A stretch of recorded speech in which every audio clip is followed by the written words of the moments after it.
भीम जय संविधान.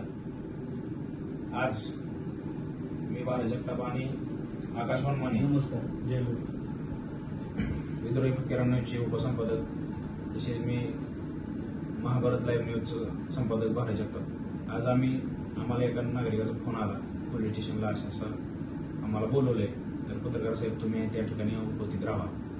तर त्या फोनच्या अनुषंगाने आम्ही अकलूज पोलीस स्टेशन या ठिकाणी वार्तांकनासाठी आणि आमच्या बातम्या घेण्यासाठी संबंधित विषयाची, तर आम्ही त्या ठिकाणी गेलो असता थोड्या वेळानंतर अकलूज पोलीस स्टेशनचे पोलीस निरीक्षक उबाळे साहेब हे त्या ठिकाणी आले. त्यानंतर त्यांच्या आम्ही केबिनमध्ये गेले असता त्या ठिकाणी विजू कोकणे, युवासेना विधानसभा संपर्क प्रमुख, शिवसेना शिंदे गटाचं काम करणारे ते पदाधिकारी आहेत, त्यांनीच आम्हाला फोन केला होता की संबंधित वार्तांकनासाठी आपण या पोलीस स्टेशनला हजर आहात. आणि मग आम्ही वनमाने साहेबांना आम्ही दोघं त्या ठिकाणी वार्तांकनासाठी गेलो होतो.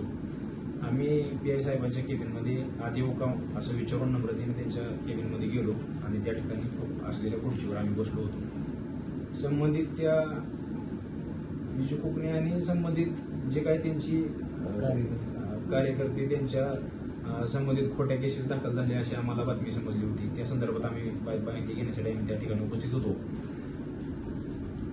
उबाळे साहेब कोणत्या कामाच्या टेन्शनमध्ये होते किंवा कोणत्या लोडमध्ये होते, त्यांच्या डोक्यात कशाचा राग होता काय आम्हाला त्या गोष्टीची पूर्वकल्पना नाही. परंतु आम्ही आज त्यांच्या डोक्यावरच्या असलेल्या तानाचा आम्ही दोघं बळी पडलेलो आहे. आम्हाला त्यांनी आमची बाजू न ऐकून घेता आम्हाला त्यांनी एकरी भाषेत तुम्ही केबिनच्या बाहेर व्हा. आम्ही त्यांना सांगतोय आम्ही पत्रकार आहे, आम्ही दोघं पण सांगतोय त्यांना की सर आम्ही पत्रकार आहे, आम्ही वार्तांकनासाठी या ठिकाणी उपस्थित आहे आणि एखाद्या गोष्टीची माहिती घेणं हा संविधानानं आम्हाला दिलेला, बाबासाहेबांनी दिलेल्या या प्रत्येक भारतीय नागरिकाला संविधानाने दिलेला अधिकार आहे आणि त्या अधिकारावर कोणीही गदा आणू शकत नाही. असे असताना आम्ही त्या ठिकाणी PI साहेबांना सांगतोय की आम्ही पत्रकार आहे, आम्ही वार्तांकनासाठी या ठिकाणी उपस्थित आहे, तरी सुद्धा आम्हाला एकेरी भाषेमध्ये बाहेर व्हा या शब्दामध्ये त्यांनी आम्हाला त्या ठिकाणी अपमानास्पद वागणूक देऊन आम्हाला त्या ठिकाणून आम्हा दोघांनाही अपमानित करून बाहेर काढलेलं आहे. तर हे त्यांचं वागणं त्यांच्या पोझिशनला शोभेचं नाही. त्यांनी त्यांच्या वागण्यामध्ये त्यांच्या ह्याच्यामध्ये निश्चित त्यांनी बदल करावा.